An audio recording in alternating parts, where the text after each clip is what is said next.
Salut, donc on se retrouve pour la partie de test de la télé. Donc je vais vous montrer différentes choses, donc notamment le fonctionnement de la télé, les différents menus. Bon, je vais aller assez vite, je vais pas tout vous montrer parce qu'on peut quand même faire pas mal de choses. Je vais vous montrer un petit peu le fonctionnement de la lecture d'images et de films, notamment en HD et même en Full HD via le port USB, ainsi qu'un petit peu les applications qui sont disponibles sur cette TV connectée, et aussi l'application Viera Remote 2 avec une petite démo avec le smartphone. Donc voilà, je vais commencer tout de suite, on va allumer la télé.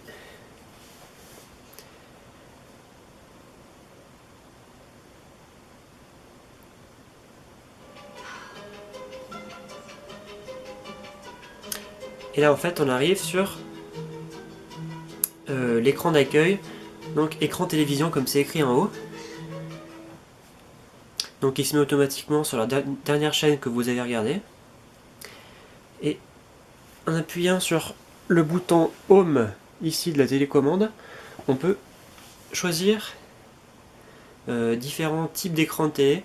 Donc quand on allume la télé, donc soit TV plein écran, soit le mode télévision avec les différentes chaînes sur la droite avec les programmes qui passent en ce moment, soit l'écran style de vie, donc avec les principales applications, l'agenda, la météo, tout ce genre de choses. Ensuite, écran information, donc là on peut mettre différents signets à droite, et on peut aussi personnaliser son propre écran. Donc voilà, ça c'est quand même plutôt sympa. On va mettre le style de vie pour voir. Donc là vous pouvez voir qu'on peut se balader sur les différents cadres pour pouvoir cliquer dessus, et là on a quand même toujours la télé. Donc ensuite au niveau des applications, il suffit d'aller sur le Viera Connect ou d'appuyer sur la touche Apps de la télécommande, donc qui se situe ici à gauche. Donc là on retrouve sur la première ligne en fait les principales applications, on va dire, donc les principales fonctionnalités qui sont pas vraiment des applications, comme le lecteur multimédia pour accéder au contenu qui se trouve sur une clé USB par exemple. Ensuite, serveur média, donc pour communiquer avec un serveur multimédia qui partage des fichiers via le Wi-Fi. Ensuite, navigateur web, on a le menu principal, le guide TV, donc qui permet de voir les différents programmes et tout simplement la télé. Et en dessous, on retrouve donc toutes nos applications, donc il y en a un certain nombre qui sont installées par défaut. Moi, j'ai juste viré Facebook, que j'ai remplacé par le petit jeu Minesweeper pour essayer. Voilà, donc je vais peut-être vous montrer un petit peu le fonctionnement d'une application, donc je vais prendre YouTube.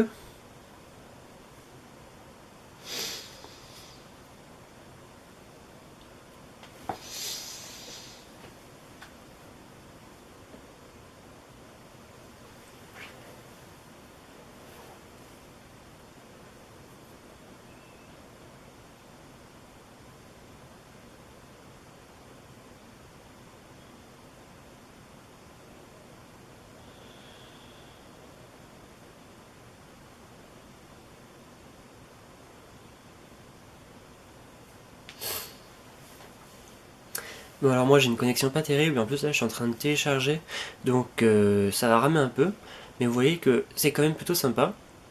Bon, c'est pas hyper fluide, hein, mais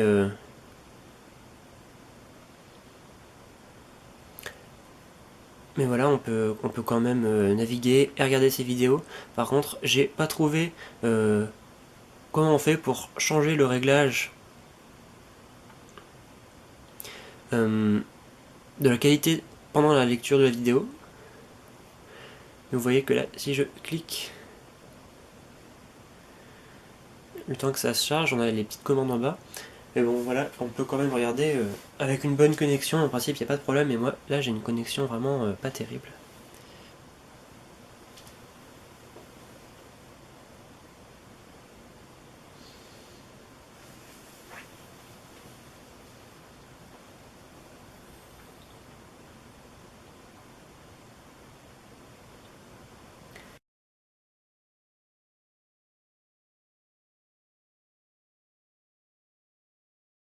Donc là, ça saccade un petit peu, mais c'est surtout en fait parce que bah, ma connexion a un peu du mal pour le streaming. En principe, moi, quand je regarde des vidéos en HD, je les mets en pause parce que là, je pense que c'est en HD, voire Full HD. Donc, voilà. On va quitter ça. voyez que c'est quand même assez rapide, même si c'est pas non plus ce qui est le plus fluide. Donc ensuite, si on clique sur la télé, on arrive. Voilà, donc TV en plein écran. Pour changer de chaîne, il suffit de...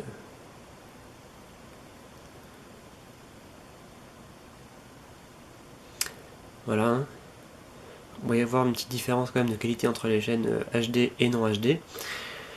Ensuite, donc pour le menu. Alors, c'est organisé suivant différents onglets. Donc on a image, son, réseau, minuterie, configuration et aide.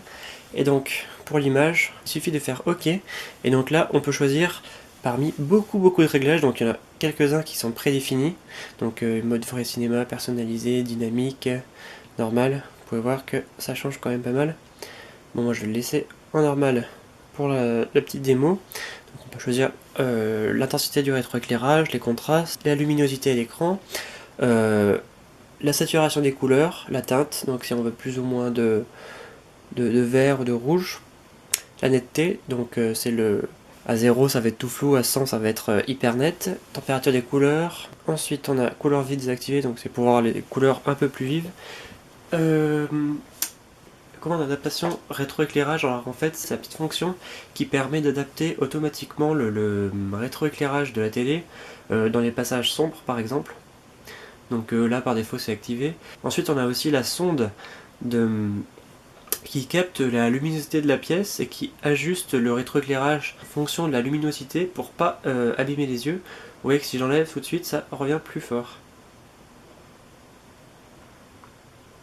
Donc, qu'est-ce qu'on a à prendre? La réduction de bruit, donc ça c'est pour les petits parasites, les petits grains sur la télé. Ensuite, on a là les paramètres avancés qui sont grisés, mais je vais quand même vous le montrer en mode personnalisé. Voilà, donc on retrouve tous les mêmes menus, mais on a les paramètres avancés ce coup-ci. Et donc, on peut voir qu'on peut régler les noirs, les blancs, balance des blancs, avec vraiment, on peut régler pour chaque couleur. On peut même faire encore un ajustement plus détaillé. Donc là c'est vraiment très poussé comme gestion des couleurs, ce qui est vraiment plutôt pas mal. Ensuite on a la gestion des couleurs, donc la teinte, la saturation et la luminance pour chaque couleur. Et pour finir le gamma, donc vous voyez que c'est quand même assez poussé au niveau des réglages. J'ai pas vu pour l'instant sur beaucoup de télé qu'on pouvait régler autant. Donc je vais remettre en normal. Ensuite pour le son. Il faut savoir que le son il n'est pas trop mauvais dans les émissions sur les chaînes HD. Par contre sur la TNT normale, chaîne non HD, c'est vraiment pas terrible. Mais bon, on peut quand même le régler. Donc là moi j'ai mis utilisateur, mais il y a aussi standard, musique, parole. Bon, sachant que ça change pas non plus grand chose. On peut régler avec un petit equalizer, donc à différentes fréquences de son. Ensuite balance, le surround. Ça c'est la sortie pour les écouteurs, donc en fait c'est pour à la fois le casque et aussi la sortie du son sur la prise numérique optique. Ensuite voilà, il y a différentes options qui permettent d'ajuster un petit peu le son. Ensuite au niveau du réseau, eh bien on peut c'est là qu'on peut gérer la connexion au réseau, donc Wi-Fi ou Ethernet, avec les différents paramètres. Par exemple si vous voulez mettre en Wi-Fi, c'est là qu'on va paramétrer pour la clé Wi-Fi de la box et tout ça. Ensuite minuterie, donc là c'est pour en fait gérer l'énergie. Donc par exemple là on voit l'absence de signal d'arrêt, c'est activé, ça va s'éteindre au bout de 10 minutes s'il n'y a plus de signal. Et mise en veille automatique, c'est au bout de 4 heures, si on ne touche pas la télécommande, elle va s'éteindre. Ensuite pour la configuration, donc là on a quand même pas mal de choses. Voilà, mais c'est plus vraiment pour l'installation des chaînes, verrouillage parental, ce genre de choses là. Donc voilà, on a fait un petit peu le tour du menu. Je vais rapidement vous montrer le guide donc, qui permet de voir les différents programmes. Donc vous voyez c'est quand même plutôt sympa, c'est plutôt bien fait. Donc on peut naviguer. Voilà. Avec les différentes heures. Et avoir une petite précision en cliquant sur info. Donc voilà, c'est quand même plutôt sympa. Et donc maintenant je vais vous montrer le lecteur multimédia intégré à la télévision. Donc le plus simple c'est de revenir sur Home ou d'aller directement dans les applications. Et donc là on sélectionne lecteur multimédia. Donc en page accueil du lecteur multimédia, on retrouve la possibilité de choisir soit les photos, les vidéos ou la musique. Donc on va commencer par les photos. Donc voilà, moi j'ai mis quelques fonds d'écran sur la clé USB. Bon, c'est une clé USB qui rame un peu, c'est sûrement pour ça que ça charge doucement comme ça. Voilà, je vais vous montrer un petit peu quelques photos.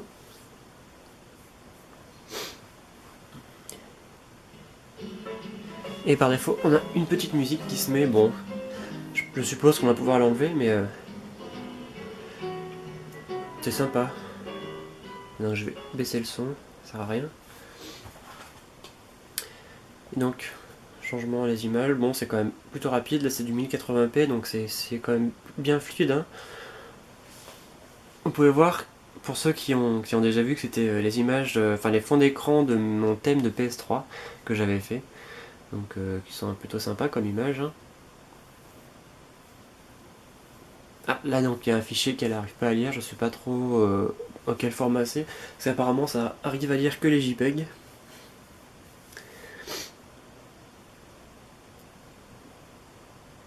Voilà, donc la qualité d'image est quand même vraiment pas mal. Hein. Parce qu'on a une dalle IPS, moi le seul reproche que je lui ferai, c'est qu'elle est quand même pas très fluide. Parce que c'est une télé 50 Hz, bon avec une petite amélioration à 100 Hz, mais ça marche pas très bien. Donc si vous voulez vraiment une qualité d'image bien fluide, surtout dans les programmes télé HD, vous aurez peut-être mieux opter pour un modèle 300 voire 400 Hz. Voilà donc pour les images. Je vais vous montrer maintenant la vidéo. Alors j'ai pris quelques petites bandes annonces en principe.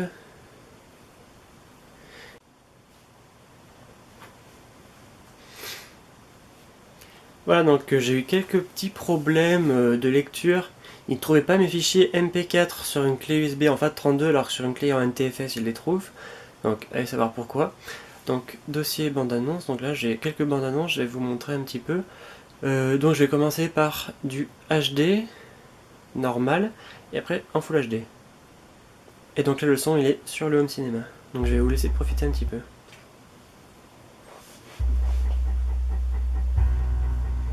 Je suis Tony Stark. Je fabrique de beaux gadgets. J'ai une petite amie géniale. Et de temps en temps, je sauve le monde. Alors, pourquoi je ne dors plus? Vous m'avez élu avec un seul objectif. Défendre ce pays à tout prix. Il faut neutraliser le mandarin. Vous ne savez pas qui je suis. Vous ne saurez jamais où je vais frapper.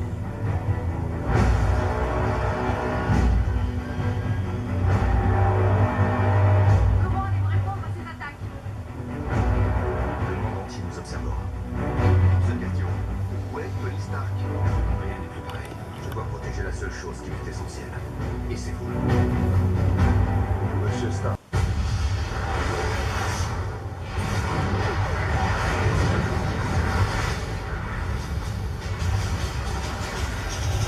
Les voilà mes renforts.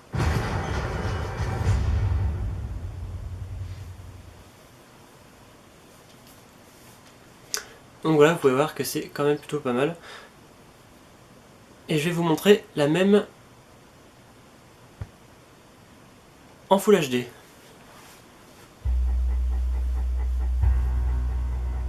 Tony Stark. Je fabrique de beaux gadgets. J'ai une petite amie géniale. Et de temps en temps, je sauve le monde. Donc avance rapide pour essayer. Donc ça marche plutôt bien.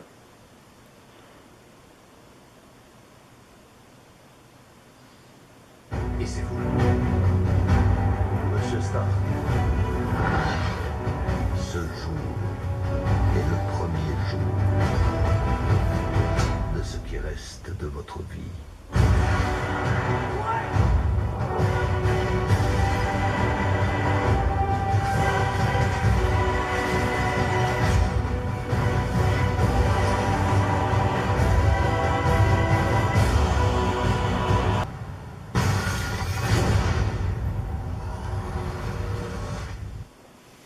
Voilà, donc je sais pas trop comment ça rend là, à la caméra, mais c'est quand même plutôt fluide, hein, même en Full HD.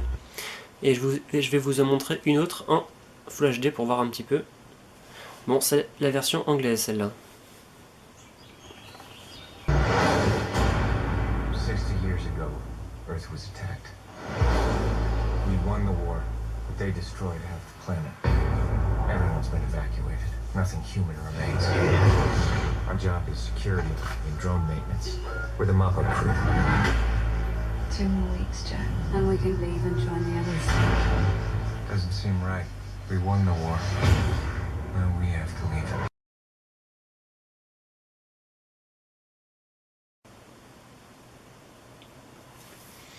Voilà, donc là c'était des vidéos en MP4, donc avec le son qui sort de la télé avec la prise optique numérique, donc sur le home cinéma.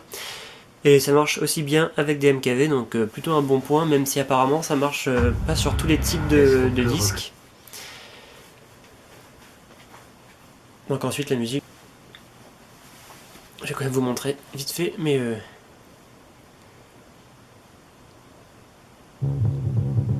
voilà, donc ça marche plutôt bien, il n'y a pas de souci à se faire à ce niveau-là à mon avis.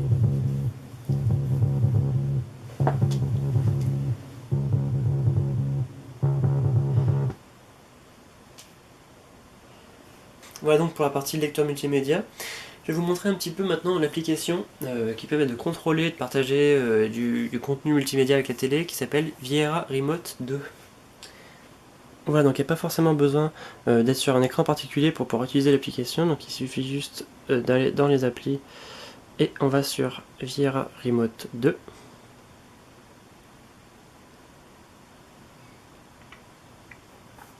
Donc voilà, en fait pour l'utiliser il faut être connecté en Wi-Fi à la fois sur la télé et sur le smartphone. Donc on peut voir ici qu'on a le menu donc, qui permet d'avoir les commandes en forme tablette, c'est-à-dire en fait on a un pad de navigation, on peut voir que ça change à la télé. Donc ça fait un peu comme un touchpad tactile sur un PC portable.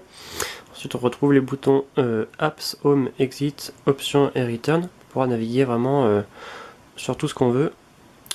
Pour revenir, on appuie là. Donc là on peut avoir vraiment le contrôle de la télé à distance via l'application avec différents menus. Donc là on peut vraiment tout faire. Ensuite on a le clavier. Ensuite on a le petit mode console de jeu. Donc là ça permet de jouer aux petits jeux qu'on peut installer sur la télé grâce à la télécommande via le smartphone, donc c'est quand même plutôt pas mal. Ensuite on a le swipe et share, donc ça permet de naviguer dans les fichiers du téléphone et de pouvoir les envoyer à la télé, donc je vais vous montrer ça dans un instant. Ensuite on peut lancer le navigateur sur la télé, donc je ne vous avais pas encore montré. Mais là on peut, donc là ça lance en fait le navigateur sur le téléphone, mais si on le prend et qu'on l'envoie sur la télé, ça lance le navigateur de la télé sur la page d'accueil du téléphone, donc voilà, ça marche quand même plutôt bien. Donc voilà, ensuite on peut reprendre le commande tactile pour naviguer sur le navigateur de la télé. Voilà, donc ça marche quand même plutôt pas mal, c'est plutôt fluide. Voilà, donc je vais vous montrer peut-être maintenant le swipe et share. Donc on va aller prendre une petite photo. Voilà, le temps que ça charge, le temps que je trouve une photo, je reviens. Donc en fait ça navigue dans toutes les photos et on peut pas naviguer par dossier apparemment, c'est peut-être un petit peu dommage, mais voilà, il y a juste à prendre une photo, on l'envoie comme ça vers la télé, et voilà, ça l'affiche sur la télé.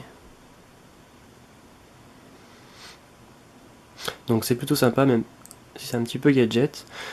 Donc voilà, donc pour cette petite démo de la télé. Je vous retrouve très bientôt pour une nouvelle vidéo. Allez, ciao!